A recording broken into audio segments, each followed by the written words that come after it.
Remain in Mexico.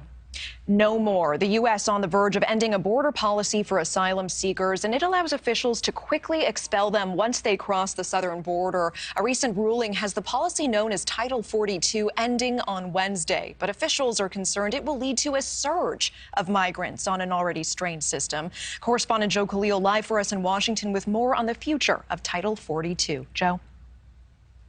Yeah, hey, Natasha. So the Biden administration now one major step closer to ending Title 42. So you mentioned it, but worth taking a step back and explaining what is Title 42. It's the Trump-era, COVID-era law that allows border agents to pretty quickly just turn away migrants at the border because of pandemic concerns. And now a federal court has ruled that that COVID-era rule can be revoked. The Biden administration can get rid of it. So this means people seeking asylum in the United States will again be able to exercise that right. They'll be able to come to the border, at least make their case before an immigration judge. But the consequences of ending Title 42 will likely be an even greater influx of migrants to the southern border. Now, we're already dealing with more than 7,500 people per day. That was on average back in the month of September, the latest month we have data for.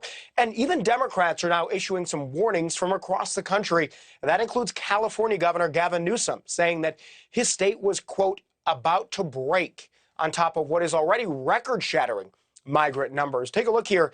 In 2022, nearly 2.5 million migrants came to the southern border. Many were turned away, some were processed, but that compares to 2021, also a record year, 1.7 million.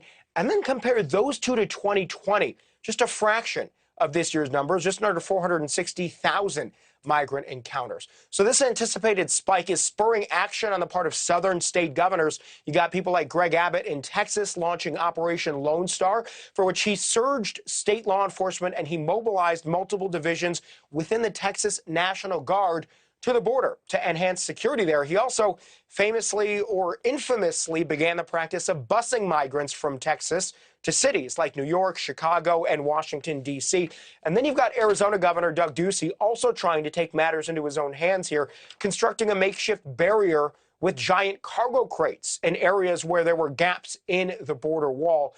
So, Natasha, look, it is possible that Republican attorneys general could appeal this ruling, the ending of Title 42, but it's not likely to be successful, according to a lot of legal experts, and time for them is running out.